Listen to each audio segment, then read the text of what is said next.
This article is produced by Michael Ord, a person I really respect, in terms of looking at the effect of the runoff on landscapes and how we can begin to estimate what had happened in the last 6 months of the flood, and how gradual erosion does not explain what we see around us.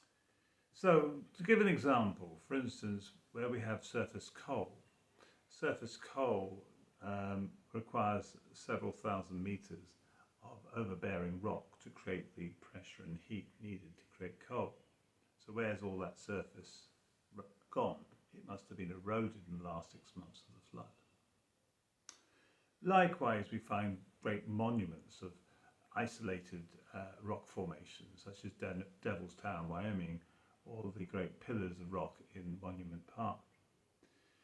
What these say is two things. Firstly, those big towers and etc.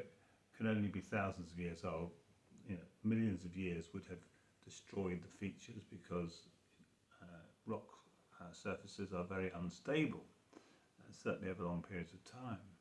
But more interesting is, where's all the material that would have surrounded those towers originally? What's that happened to that? That must have all gone and been swept away by the runoff in the last 6 months of the flood.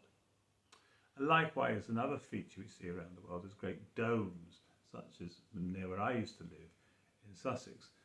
The chalk of the North Downs and the South Downs would be doming over originally, and then again during that great runoff period of the last 6 months of the flood, the material would have been swept away, leaving the Wealden foothills, as it were, of a different type of rock underneath it. And we see this dome feature elsewhere. The interesting thing is that if this had been happening over millions of years, we would expect to find the missing material, the stuff that's been eroded, to be close by. We don't. It's gone completely, which is exactly what we'd expect from fast erosion in the last 6 months of the flood.